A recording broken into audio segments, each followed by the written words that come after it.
Yes. Good evening, everybody. Welcome if you're joining us on Facebook, YouTube, or streaming. I'm streaming live on my personal X account. And I'm Julie Barrett, founder of Conservative Ladies of Washington, founder of Conservative Ladies of America.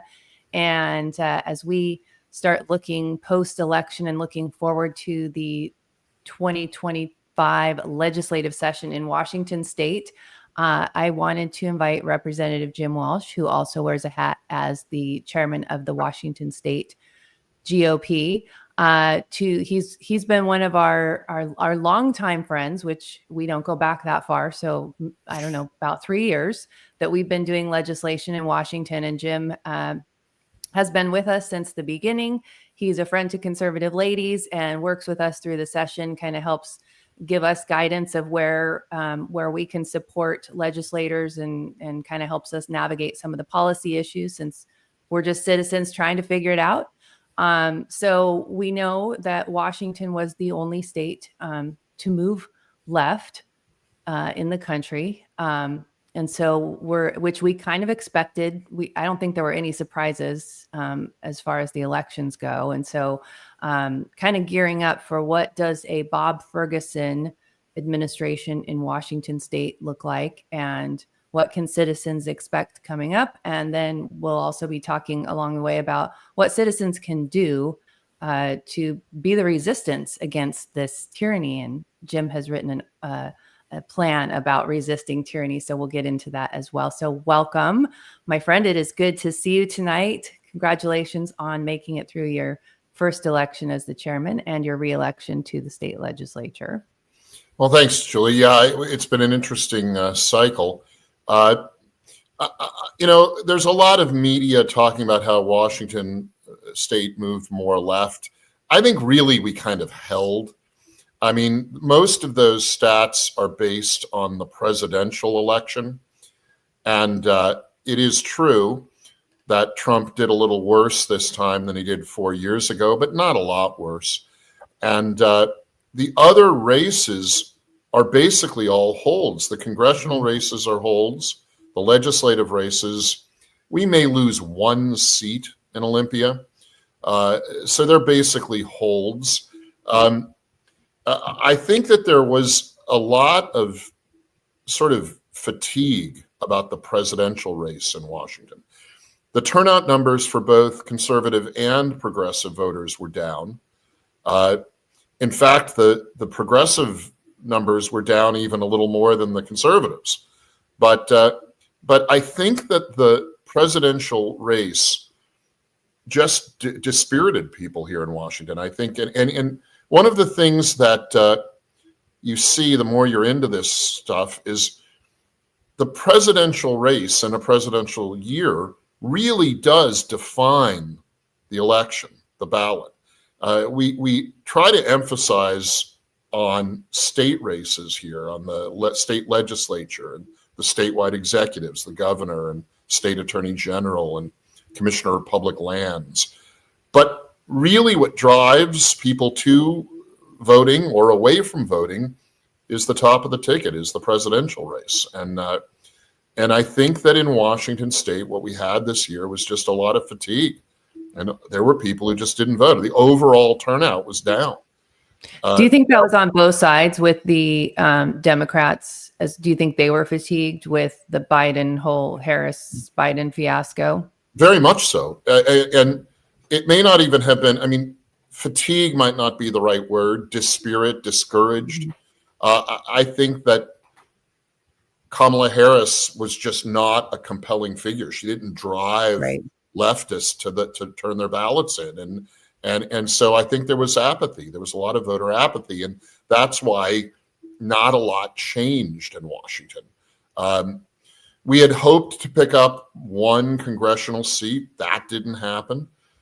We did not expect, frankly, for the state to go for Trump or even near Trump. Right. We did hope to pick up a couple of seats in the legislature, and we had hoped to pick up at least one or two statewide executive positions, and we didn't. But again, we didn't lose ground. We just didn't gain ground. It was a stalemate. It was a draw. And we are in a we're in the minority, so a draw is bad. We're always Right. trying to pick up more seats, more ground. I mean, there's more to unpack. There was a very controversial legislative race in the Yakima, Washington area, the 14th legislative district. Right. This was the subject of a lot of redistricting controversy, of a couple of lawsuits, of a court order. Basically, the left gerrymandered that district to make it a win for the Democrat Party, and they didn't get it. Like I say, everything was kind of a stalemate. It was a district that had been Republican, and it stayed Republican.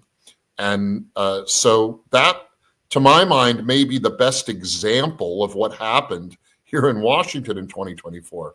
It was very locked in. It was very much a draw.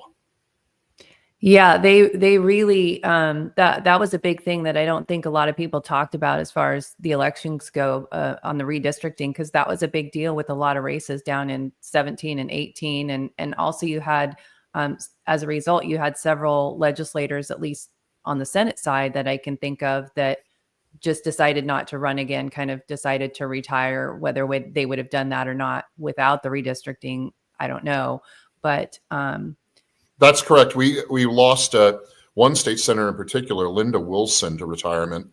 And boy, I'm going to miss her. She was a very, very solid conservative and particularly strong on gun rights. Right. And we just, the person who's replacing her will be fine. But Linda Wilson was a real star, and we're going to miss her in Olympia. Do you think she was in the 18th legislative district? No, she was in the 17th. But the 17th and the 18th essentially flip-flopped. The 18th was Ann Rivers. Correct. Okay.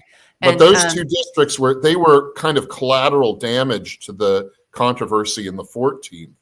When the court order came down redrawing the 14th, those two other districts, the 17th and the 18th, were affected by the redraw of the 14th. So there was a lot of jockeying around and jostling around in those legislative districts. I know I was looking earlier today, Brad Benton, that race down there in the 18th for that Senate seat is really close.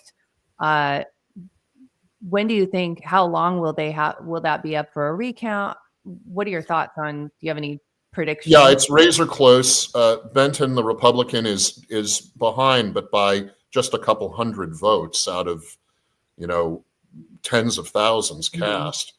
So at the moment it is in automatic recount land zone, but it's far from over. There are still ballots being counted from that district, and there's a lot of ballot rehabilitation, ballot curing going on. That is when a signature on a ballot doesn't match, or there's some other technical problem with the ballot. The voter has about 3 weeks, a little less, to fix that problem. If the ballot was rejected because the signature didn't match, or there was some kind of damage to the ballot or something, the voter is notified of that and given some time to cure the ballot. That is, fix the not matched signature, fix the problem. And so that is going on right now. There's a lot of ballot curing going on. There were quite a few, several thousand ballots that needed to be fixed in order to be counted. And that process is happening right now. The state party is involved in it, and a couple other groups are. We are very aggressively curing ballots in the 18th district for Benton's race. And so do you still need people to go check their ballot status, votewa.gov? Well, I mean, everybody should always do that. Yes, you can go to VoteWA, the website, Vote WA, and you enter your name, you enter some information about yourself, and you can see whether your ballot was counted or whether it was rejected and needs to be cured. Also, the county auditor in charge of the election administration, Washington has a very decentralized election process where the 39 county auditors basically run coordinated campaigns, election processes. The county auditor is supposed to notify you, send you a letter or an email or a phone call telling you your ballot needs to be cured. But those notifications sometimes get through and sometimes don't. So we recommend everybody check Vote WA, Vote WA, and that website will allow you to check whether your ballot was counted or needs to be cured. Now, if Brad is able to pull off this seat, will that be a hold in the Senate? Correct. If Benton wins that race, the Senate is a complete hold. If he doesn't, then the Democrats pick up one seat in the state Senate. Well, they needed 4 to get a supermajority in the Senate, right, and 7 in the House. So they aren't close in either count. They didn't come close to a supermajority. And that, Julie, I think that was always a bit of a red herring. None of our modeling indicated they were going to get even close to supermajorities. But I think that some on both sides of the political aisle were using that talking point because it got people kind of riled up. Right. But the truth is, we didn't see any chance of the Democrats getting supermajority status. And that's a good thing, because they were talking about doing things to try to amend the state constitution that would be just terrible. Do you think that they will still do that? That's one of my questions for you tonight. Do you think that they will still, because in 2023, they dropped several different bills that were, geared towards constitutional amendments. Do you think they'll go back for those in 2025? Well, I mean, they can try, but they're not going to get them through the legislature. And the way a constitutional amendment works in Washington, much echoing the way it works at the federal level, is there are a couple of ways to do it. It either starts with the people or with the legislature, but it has to go through both. So if you want to amend the Constitution and you're a state legislator, you can draft a bill that amends the Constitution. It has to pass the legislature by 2/3 votes in both the House and the Senate. And then it has to go to the people for a vote, where it also needs 2/3 of the people to support it. So it's a high bar, as it should be.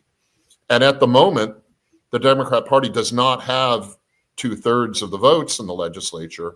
And the things they've talked about doing, if they had such a supermajority, would be things like increase taxes and the rates at which taxes can be increased, and amending the Constitution to get rid of the initiative process.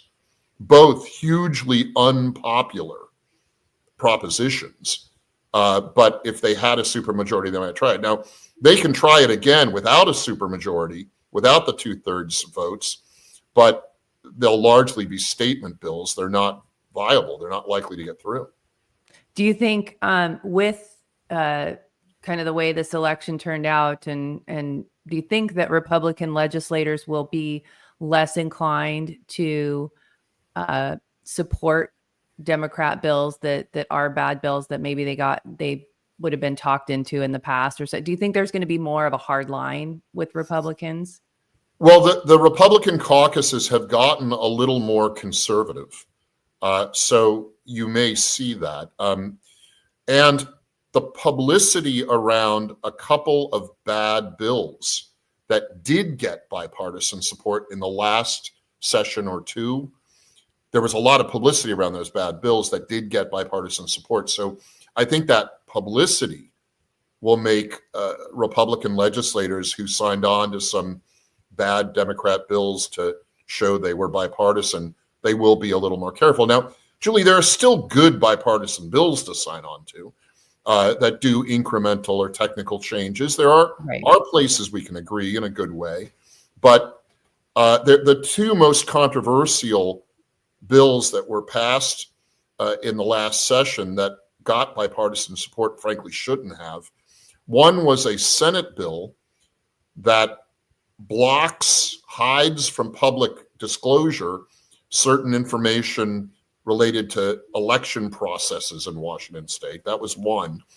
And the other was a House bill that allowed illegal immigrants, illegal aliens in Washington to get certain professional licenses, even though they are in the state, in the country, in the state illegally. Right. Both of those bills had bipartisan support, and at least to my mind, they should not have. Yeah, we saw a few bills that were passed unanimously in the Senate And, I have a couple of senators that I typically watch to sort of gauge, usually they won't go with it. So when they do, I'm surprised. And then it goes over to the House and, it's a party line vote and all the Republicans are against it. So it seems like there's something that gets caught between when the Senate sees it and then the House looks at it and they're like, no, this is not good. Well, in some cases, the bill changes. I mean, in some cases, a Senate bill may be unanimously popular in the state Senate if it starts out in that chamber, and then it comes over to the state House, and in committee, that Senate bill gets amended, and it gets worse. Mm-hmm. And that's a game that legislators, it's not just Democrats, but mostly Democrats, that's a kind of parliamentary game that legislators like to play. They pass a bill which seems innocuous through one chamber, dirty it up in the other chamber, and then hope to kind of sneak it through because it got a unanimous vote or a very large bipartisan vote in the first chamber. But that's why it's good there are two chambers, Julie. Right. I mean, we have the chance in the House, and yes, we probably are a little more demanding in the House. We do have spirited debates within our own side. And in the case of that bill about restricting public disclosure about election processes, we really lit that one up in our own private meeting on the House side. The Republican caucus did. We really looked at it, read it, debated it inside our own room, and came to the conclusion it was bad, and took a hard line against it. So that was good. I mean, I think that's representative government operating as it should operate. How often would you say, because you guys see hundreds and hundreds of bills and you can't, there's no way you can possibly read each one. I know you rely on staff and things like that, other people in your caucus and the committees.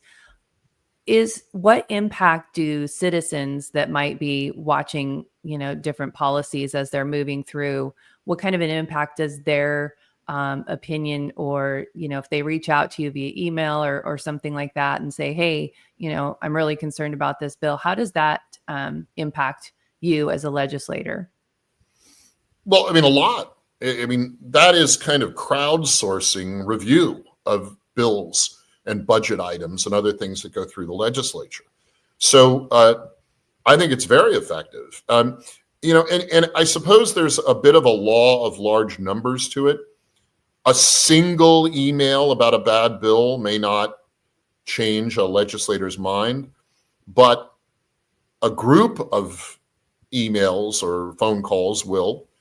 I tend to read bills more than some of my colleagues do. Some of my colleagues they read bills, but they wait until they know the bill is going to be on the floor for a vote to look at it.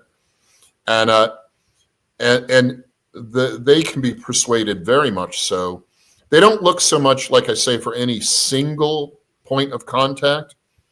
But if they know they've gotten, say, 20 or 30 calls or emails objecting to a bill, calling out its flaws, its problems, they will respond. They will vote, often the right way, because they were prompted to by citizen activists. That's good to know, because that's one of the biggest questions that we get asked as a team is, does it matter? Do my legislators even read my emails? And I always say, well, while they may not actually read the email, that's why you put, in your subject line, no on House Bill 1333 or what, and then they see all these emails that say no on 1333 and they don't have to read it. They get the message, right? That's exactly right. So I want to talk about some of the bills that our team's been watching that we're concerned about. We don't need to go in depth on any of them. We can kind of high level, and I'm just curious to get your thoughts if we're going to see this again. And at the top of our list, and I think this is at the top of a lot of people's lists, is the one I just mentioned, and that's House Bill 1333, which is it's Ferguson's baby, domestic violent extremism commission, kind of that free speech bill. Yeah, I don't know whether it'll come up again. It became so toxic that even far left legislators were walking away from it.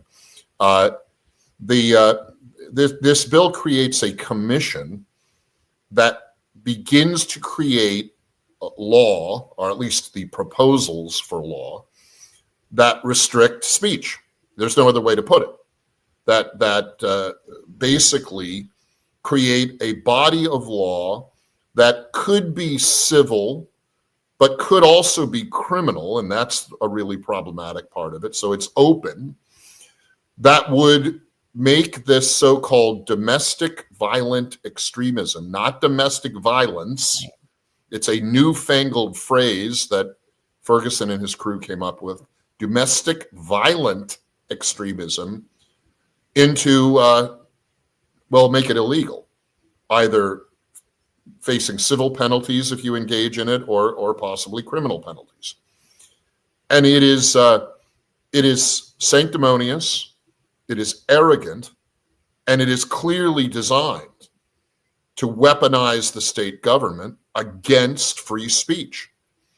And it's very problematic. Now, the good news is, after Ferguson dropped this scud into the legislative mix last, it was really 2 years ago, but the last term, we were able to shine a bright light on it. And even progressives were saying, this goes too far. I don't think I could support this. Ultimately, it never got even a floor vote.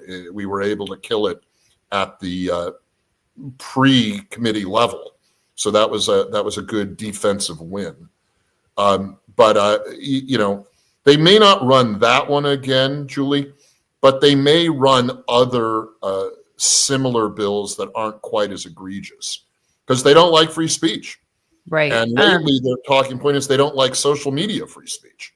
So it may take the form of something that tries to regulate social media or something like that.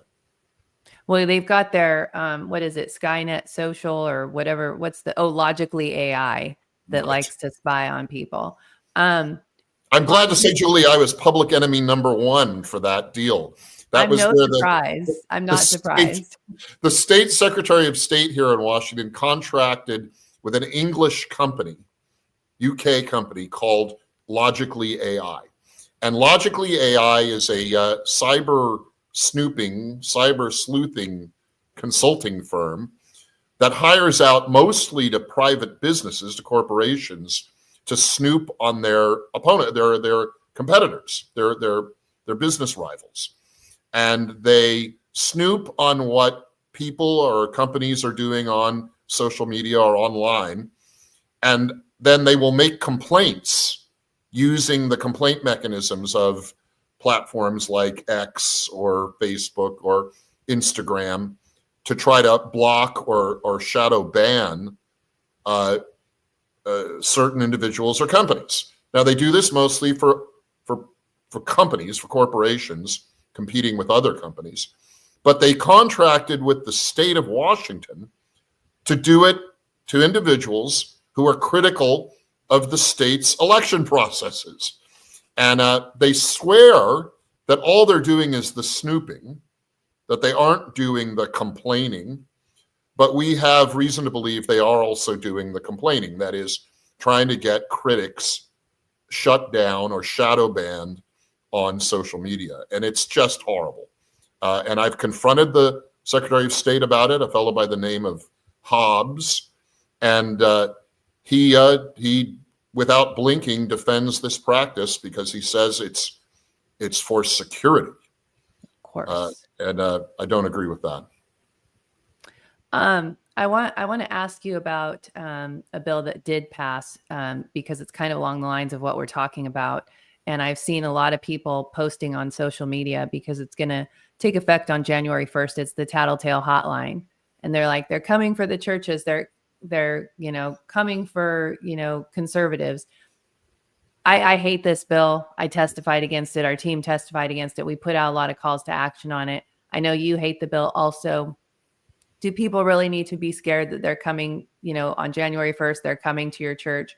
How do you see the tattletale hotline playing out? Well, not well. Again, it's another example of weaponizing the state government against individuals or organizations. It is a snitch line. That's what it is. I mean, this is like East Germany during the Cold War, where the communist government got citizens to snitch on each other. It's a snitch line. You call in and make a complaint about your neighbor or someone you know or someone you see. And the complaint goes to the state attorney general's office, where in their infinite wisdom, the staff of the state attorney general decide whether the complaint merits some sort of action. And that action can be an investigation. That action can be a prosecution. Now, the snitching on this snitch line is supposed to be about so-called hate speech. So the purpose is supposed to be that the snitch calls up and says, well, Julie Barrett was at the mall talking hate speech against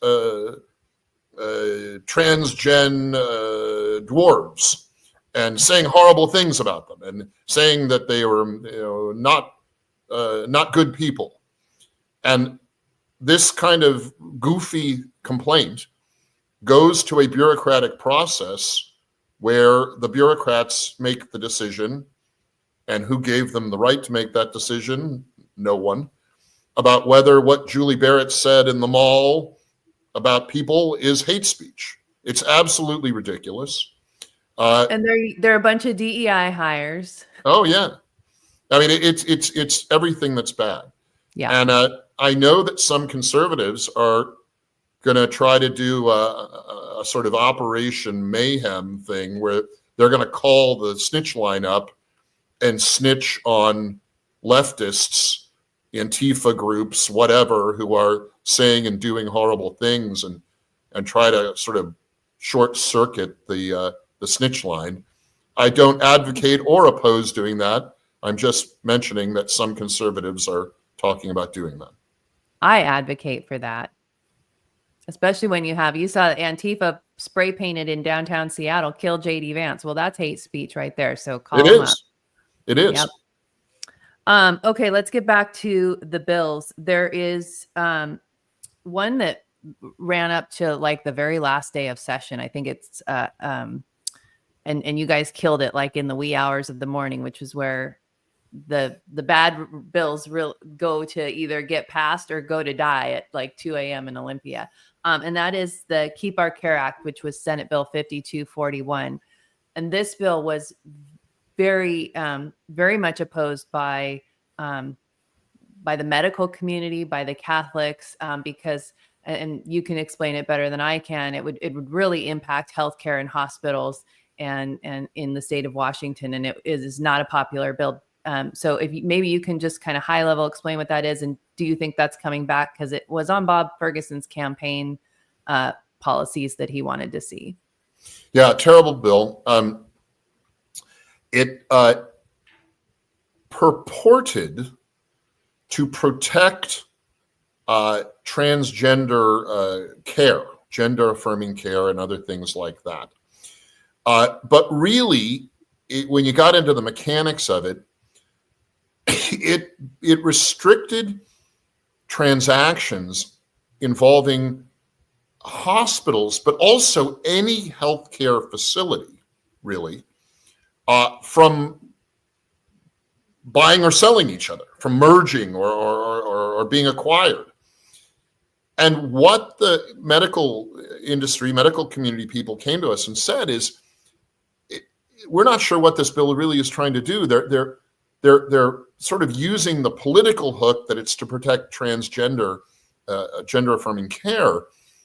But the mechanism that it creates, which makes any kind of transaction involving, initially they said hospitals, very difficult. It added an extra step of disclosure, and basically you'd have to hire a special consultant who deals with essentially DEI type compliance before you could buy or sell a hospital. But the language was so broad, it wasn't just hospitals. It was really any kind of medical service business. So, for instance, a doctor's private practice. If a doctor were selling her practice to a younger doctor, which happens all the time, this stupid bill would have created this requirement that the doctor fill out all this paperwork and disclose all this compliance with the proof that they aren't discriminating against transgender people. It would have applied to things like kidney dialysis centers or outpatient surgery centers for minor surgeries, which really have nothing to do with any kind of gender affirming care or anything like that.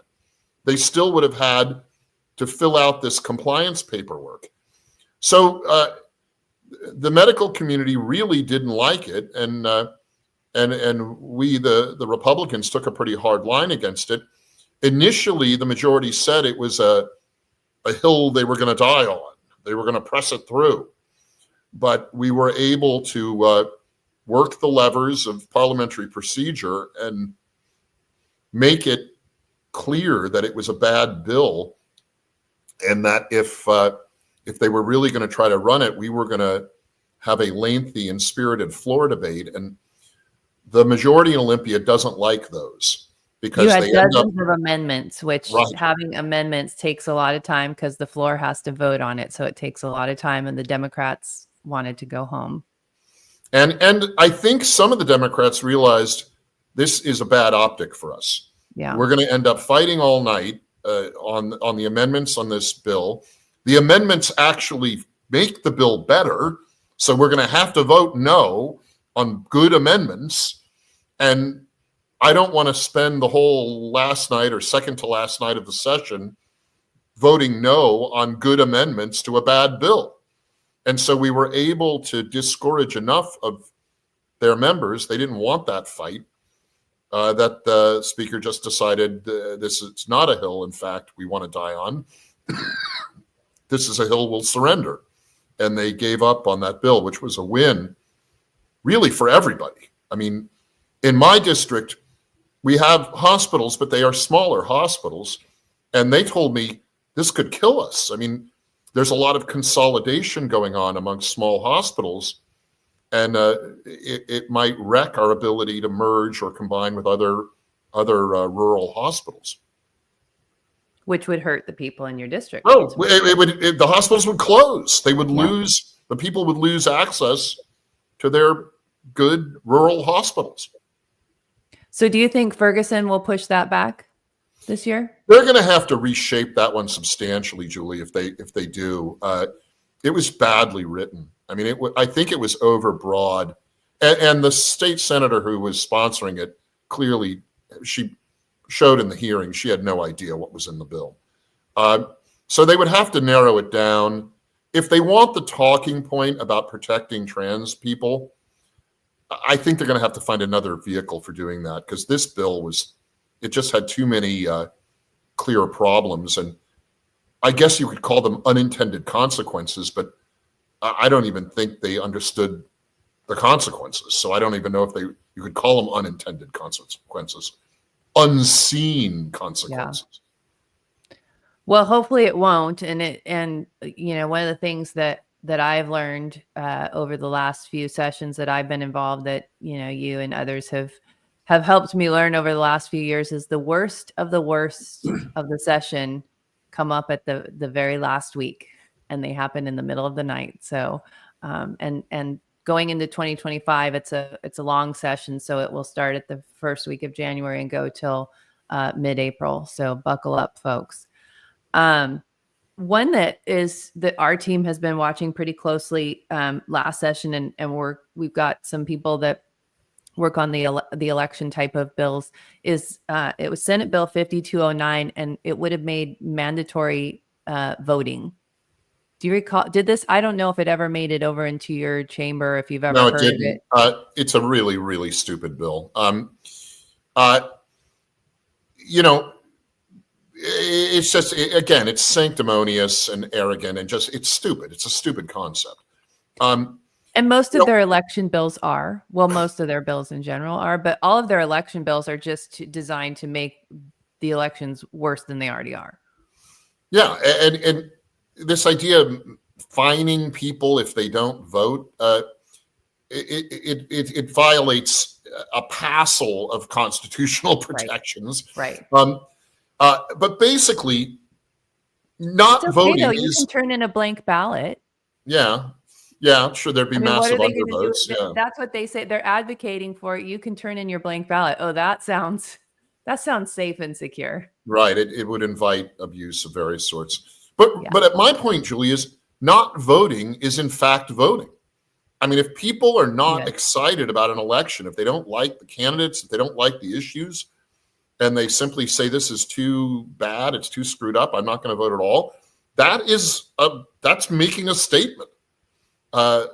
Sometimes they call it Irish democracy, where if enough people don't vote, that's a signal to elected officials, you're not doing a good job. People aren't voting at all. It's not they're necessarily voting against you, they're just not voting. And we saw that in this election that just occurred, Julie. Voter turnout for both Republicans and Democrats in Washington was low this time, lower than we thought it was going to be. And I think some of it had to do with the voters not being excited about the governor race here in Washington. But some of it was, I think voters had voter fatigue about the presidential race. They were just tired of it. They were tired of hearing about it. They didn't want to participate.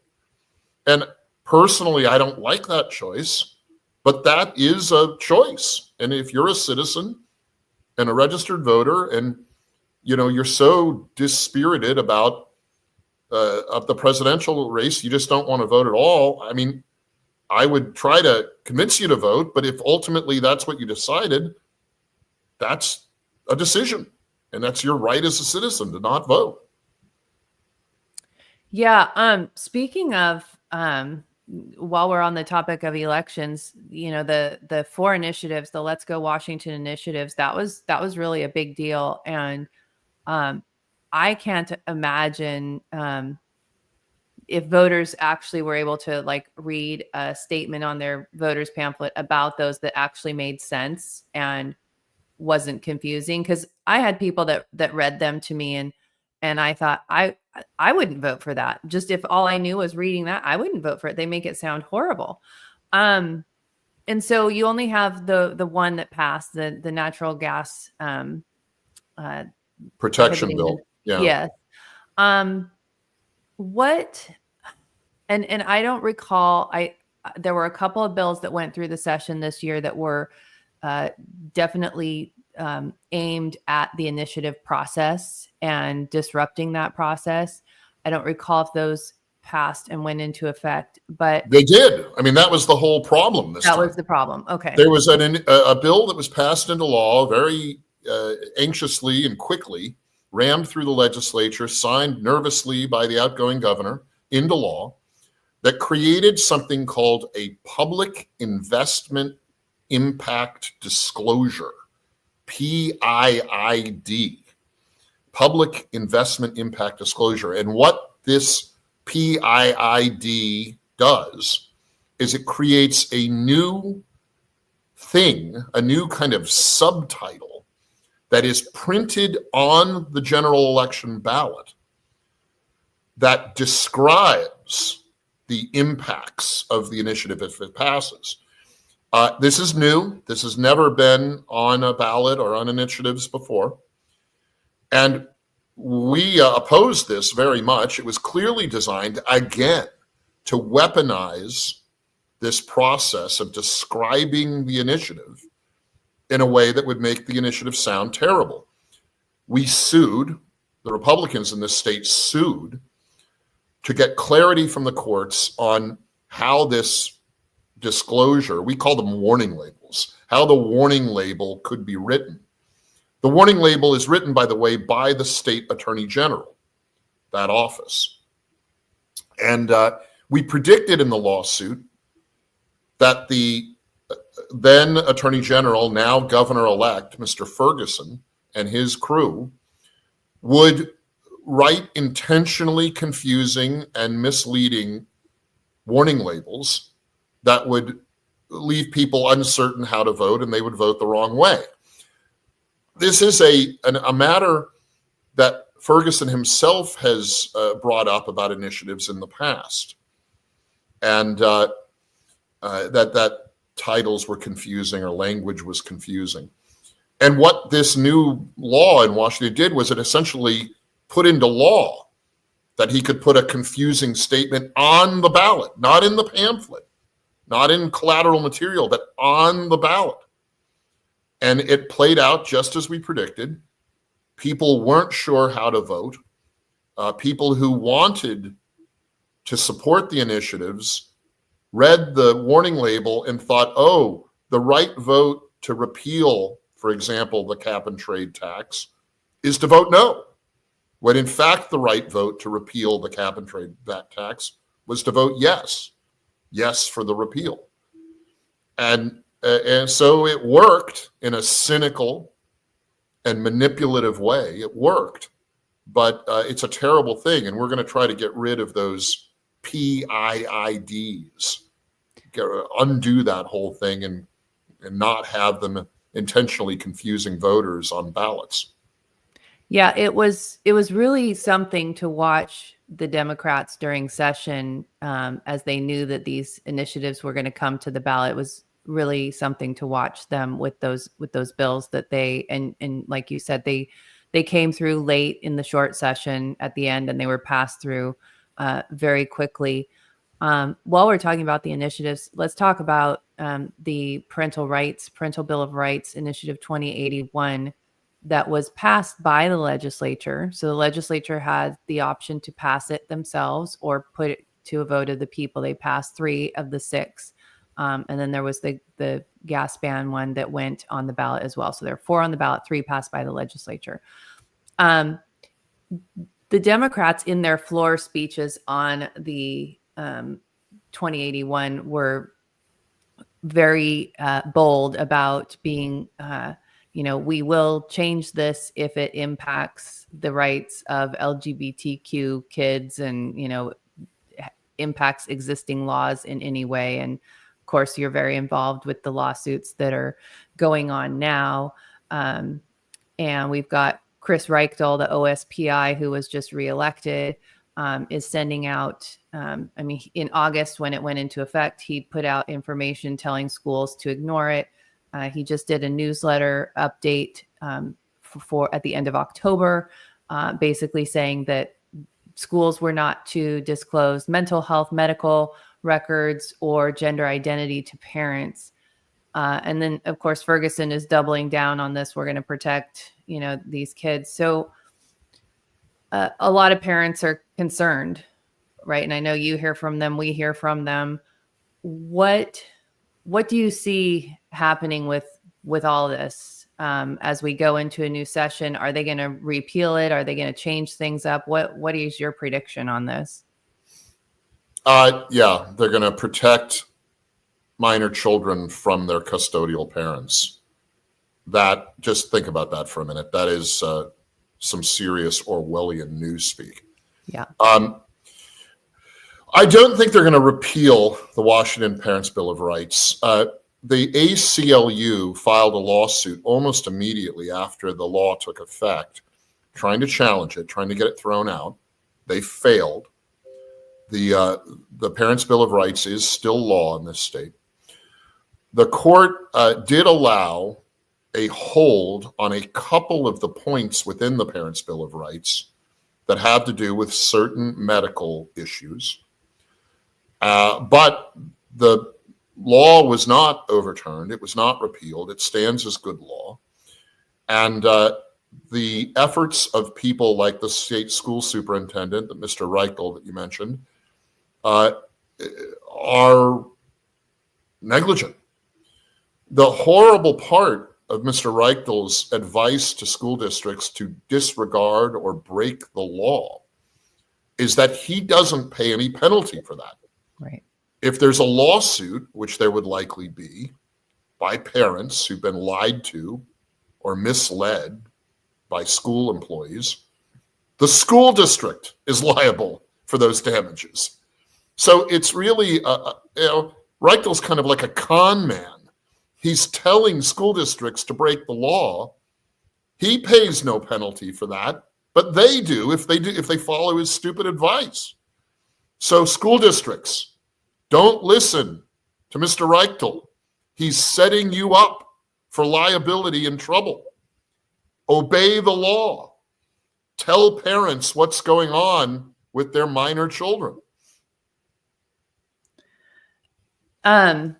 Along those lines, as you're saying, the lawsuit and the school districts would pay the price for, they would be the ones that would be the subject of that lawsuit, which would cost them financially. We're seeing a lot of from OSPI, from Ferguson, and from, State Board of Education, WEA, WASDA, all these, all the education folks are asking for more, their legislative priorities are, we need more money. And of course, that's kind of seems to be a theme every year. And that's kind of a bipartisan one. And I know, like this last session with the MSOC, materials, supplies, I forget what the other two are, but it was it seemed to me that the financial problem that a lot of these schools are in is partially a problem that was created by the Democrats in the legislature. And so they're kind of having to fund this. Like, it seems to be a cycle of, where we're just kind of spinning our wheels here because we don't have a way to actually fix the problem. Well, we have a way to fix the problem. Well, the majority in Olympia just won't acknowledge the solution. So do you, what are your thoughts as far as, they want special ed funding, which, I have, 3 of our kids had special ed programs and IEPs in school. So, I definitely think those kids need those. A lot of the programs, though, as you know, that we're seeing funding for are not academic based programs. They are, ideological programs and indoctrination types of things. What, do you see that this is going to be a big priority that the Democrats are likely going to push through? And is there anything that citizens, because parents are a very active group, right, in speaking out on these things? Of course. How can citizens sort of stop the bleeding there? The way that we fund K-12 schools in Washington State has become dysfunctional. And that is by design. The left majority in Olympia has created a perpetual crisis in school funding as a kind of way to basically fund things that aren't schools. They use our K-12 schools as like a human shield. They're always the last things funded by the Democrats in Olympia in the major budgets. So everything else comes first, schools come last, and then whatever shortfall there is, the left runs around with their hair on fire saying we aren't funding schools enough. Well, it's a priority choice, and they're doing it in a manipulative way so that they can fund their pet programs first and then leave the schools being funded at the margin. Our state constitution says that adequately funding K-12 education is the paramount duty of state government in Washington. That's what the Constitution says. And so schools, K-12 schools ought to be funded first before we fund green energy projects and light rail and housing first, homeless for addicts and all this kind of stuff. And illegal immigrants. Oh, benefits to illegal aliens. Yeah. I mean, all those things. They ought to come last, and schools ought to come first. Right. But the political games that the Democrats in Olympia play do the opposite. There is no doubt that we need to fund classroom education-related programs more effectively. And lately, in the last couple of years in Olympia, that whole debate has circled around special education, special ed, which is being sort of intentionally underfunded by the left. And what you see emerging is a sort of reverse polarity, where the fiscal conservatives are saying we need to fully fund special ed programs, and the progressives are saying, no, we don't. And it makes no sense other than it's just bare knuckle politics. It's just partisan politics. We, the fiscal conservatives, the Republicans, do want to see special ed programs, individualized education programs, IEPs, other things funded fully or close to fully. There's a lot of debate over what fully funded even means, but better funded, let's say that. And we're going to keep fighting for that. At the core of all this problem is a thing called the prototypical school budget model. That is a budget funding model written into Washington state law. The formula is in the code. It's in the RCW. It's in law that uses a complicated budget formula, mathematical formula, for calculating how much money different school districts get to cover their operating expenses. And the prototypical school budget model is deeply flawed. For one thing, it favors larger school districts over smaller ones, but it does other things inefficiently too. It tends to fund teachers primarily, and there's actually nothing wrong with that, but to such a degree that it underfunds support staff at schools. And again, this is by design. This is written into the formula. So the debate that I have with my colleagues is, can we fix the prototypical school budget model? Or is it so broken we just need to get rid of it and start over again with some other school budgeting process? Something closer to a per student per year, per capita type of thing. The left doesn't like that though, because that gets closer to some kind of school choice program, where the money would follow the individual student rather than a complicated formula. And you have a bill for that's kind of a school choice type of bill, a scholarship bill that you have dropped the last couple of sessions at least, and probably and will again. And it's coming again. It's really a baby step. It's not full school choice, but it's a small step based in large part on what they've done in Arizona, which is something much closer to a real school choice, a full school choice program. But it's based structurally kind of on what they're doing in Arizona, but it's very limited. It really is kind of a first step towards school choice. And of course, I file it because it's necessary to frame the conversation around education reform, but the left absolutely hates it and will not even consider giving it a vote. But it's worth doing just to keep the conversation going. But within the realm of what is now in Washington, the matter of what to do about this prototypical school budget model, that is a more viable conversation, and we need to do something to fix that.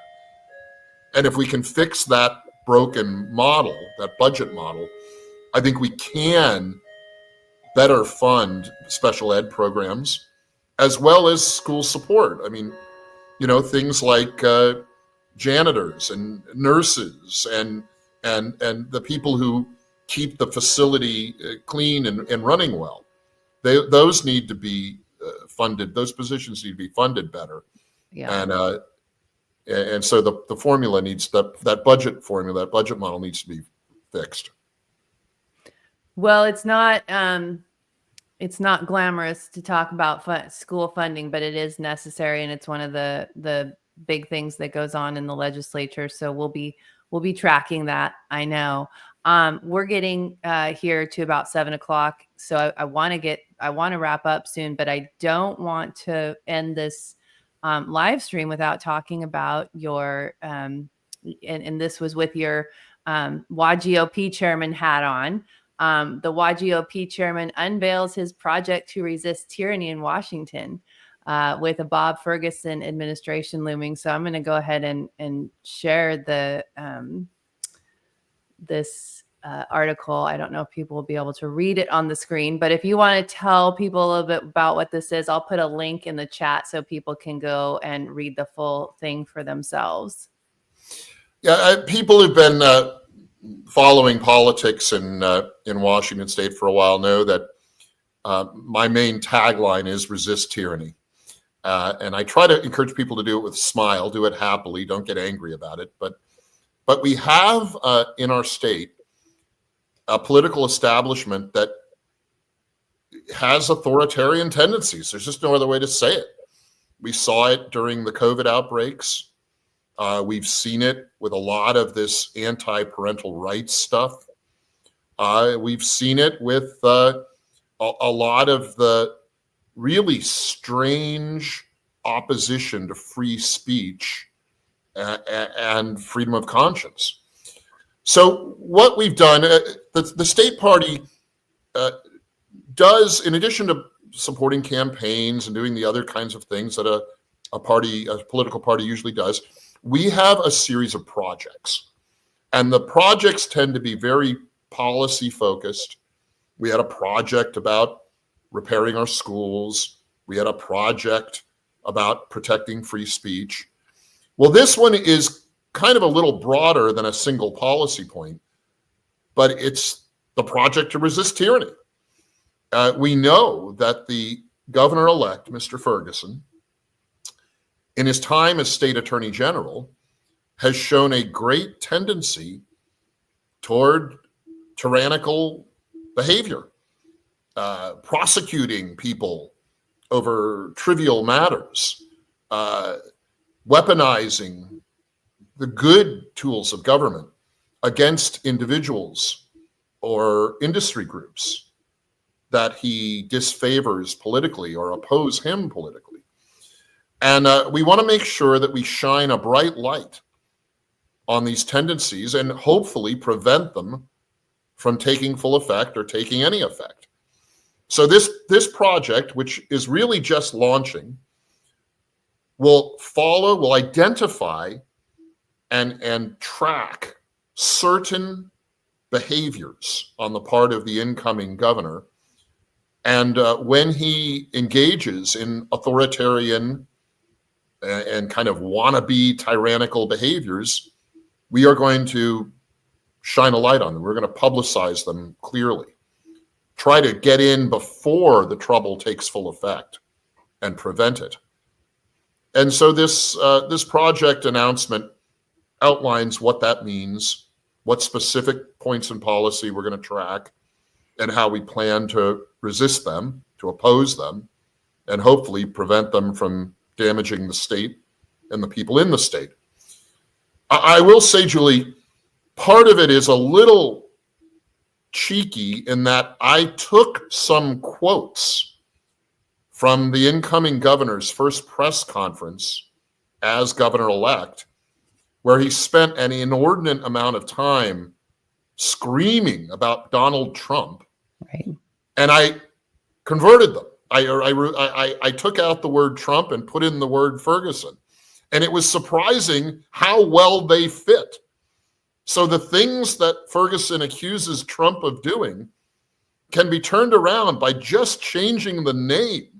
Wow. To an appropriate commentary on the things Ferguson does. So it's a serious project, but we had some fun by repurposing Ferguson's own quotes as a critique of Ferguson. I think that's great. I mean, with Bob Ferguson being the governor and what a heavy, bad news thing that is, you got to have some fun. You got to have some fun with it. You've got to lighten up about it, and you've got to do things like this that encourage people to be on the lookout and to be watchful. And I think this is a great way to do that and to kind of get people dialed into paying attention to that and to holding him accountable and shining a bright light on it, like you said. Yeah, when you're in the minority politically, information and sunlight is really your best tool. The old saying in politics, sunlight is the best disinfectant. When you're in the political minority, it's often the best tool you have. Yeah. And that's, I say it often myself is, once I figured out what all these bad, that there were all these bad laws that prohibited me from, being able to make decisions for my child that was going through a mental health crisis.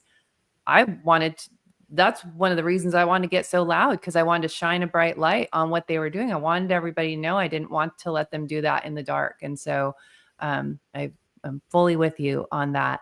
Well, I don't want to take up the rest of your evening. Is there anything else that you would like people to know about the legislative session, as things that they can do to help with this? Our wheelhouse, our CLW wheelhouse is legislation. So is there any particular actions that are that have the greatest impact that people can do? Because I think people are really motivated right now to start doing exactly that, resisting tyranny and being the opposition. Well, I mean, what Conservative Ladies of Washington is set up to do and does effectively is rally its members and make it easy for them to participate, to make a comment about a bill, particularly in the early stages when the bill is at the committee level. That's where individuals really can have the best effect. By the time a bill gets to the floor for a vote and debate, you can still chip in, you can still chime in, you can still comment about it. But the best time to really try to either fix or stop a bad bill is during the committee hearing stage.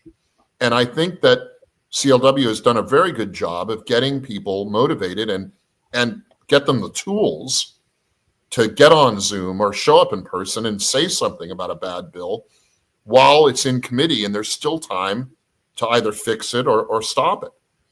And so I would encourage everyone in your group to stay engaged like that, especially in those early weeks of a legislative session when most bills are still being heard in committee. A couple more bills and bad ideas that we're likely to see. The left has created and is trying right now to create this sense that there's a fiscal crisis. They are putting out these projections that in a 4 or 5 or 6 year time frame, the state government in Washington is going to have some kind of budget shortfall. Right now, we're still in surplus for our budgets. We're not as much as we were a few years ago, but we still have some extra money. But what the left is doing is they're doing these projections that some years out, there will be a budget shortfall. And for that reason, of course, we need more taxes. We need more tax revenue. And one of the things they're going to try to do is revive another bill that died last session, that was going to increase the rate at which property taxes can be increased in the state. Right now, there is a statutory limit that property taxes can only increase 1% a year without some sort of extraordinary action. And the left wants to increase that. Their last proposal was increase it to 3% a year without any other action. And that doesn't sound like much. And they try to say, well, it's only a small change, but it's a 300% increase over the rate of increase for property taxes, which are already going up at a pretty steep rate in Washington. Right. And if you know anything about compounded rates or compounded interest, when you look forward out 8 or 10 years, a 3% a year increase in a tax becomes substantial. It becomes like 50% of what you were paying at the start of the period. So it really is misleading and kind of sneaky and deceitful to say that this is just a small change. It's not. It's a big change. They may try to do that again. And we, on the other hand, are going to be arguing for a reduction in property taxes in this state, or at least freezing them where they are now. Yeah. So property taxes are likely to be a big battle field. And just in general, this projection of fiscal deficit justifying even higher taxes is something we are going to be battling. And it is at some point, Julie, even the farthest left-wing Mercer Island liberal or Queen Anne Hill liberal in Seattle is going to feel the pain of taxes, which have just been skyrocketing here in Washington. So that's going to be a real battlefield. And in the budget process, this hysterical talk of these projected deficits, projected shortfalls are going to be something we've got to battle. They're projections. We are not in shortfall right now in Olympia. Well, the nice thing about taxes, I guess, though, at least the tax policies, is that it unites people regardless of their political affiliations. Nobody wants higher taxes. Well, we hope so. I mean, right. So far, the people of Washington have been very willing to absorb tax increases, but I do think we're reaching a breaking point on that. I hope so. Well, I certainly appreciate your time this evening. I know you are probably the busiest man in Washington, and you just came off a busy election season. So thank you for agreeing to come on and do this with me before we get too far. Bills are going to start being pre-filed in just a few weeks. That's crazy. Right. Early December, 30 days before the session starts, you can start pre-filing bills. And I've got a number that I'm pre-filing. I file a lot of bills, Julie. I probably should be more careful about what I do, but I'm probably going to pre-file 15 or 18 bills. One of them is to protect girls' sports and not allow boys and young men to play in girls' sports. One of them is to restore the knowing possession of fentanyl and other hard drugs to felony status where it was before a couple of court decisions in the last few years. And a couple of them are designed to do more to help law enforcement in this state. Right now, police departments and sheriff's departments are having a hard time attracting good people. Sure. Recruiting people to be in law enforcement in Washington because the attitude of the state government is so anti-cop. So I've got a couple of bills that will help with that, and a few others too that defend First Amendment speech rights, that defend gun rights. So I've got a list of bills that are my old favorites that I will run again and again and again. Your bills because they're always good messaging. People, we can send them out, and everybody's like, "Oh, that's a good bill. I like that bill." And so it's encouraging to people to know that there are legislators out there that are writing good bills, even though they rarely see the light of day. But Julie, this is where the initiative process comes in. With those 7 initiatives we talked about, 4 of them became law this year. All of them started out as some kind of bill, a good bill that couldn't get a hearing or couldn't get a vote. Right. And the credible consideration that the left in Olympia has to have is if they ignore a good bill, it may show up as an initiative. Yeah. And our batting average was 4 for 7. That's over half. That's over 500. Yep. Pretty good batting average. Not perfect, but pretty good. And I think I will make the credible argument in Olympia, for example, on the bill to restore the knowing possession of fentanyl and hard drugs to felony status. If you don't give this a hearing and give this a vote, we can repurpose this as an initiative, and it very likely will pass as an initiative. Yeah. So do you want to ignore it and pretend it's not here and face it as an initiative? Or do you want to give it a hearing and maybe we can work out a good version of this that we can all agree on? And save everybody the time and the money. Those initiatives are very expensive. Exactly. Yeah. Well, excellent. Well, we look forward to working with you again during the session, and we will be sending out your good bills as people drop them. And as you know, you can call on us for any kind of support that you need, any kind of noise you need made, that you can call us. It's wonderful that CLW is so good at making that good noise. Keep making good noise.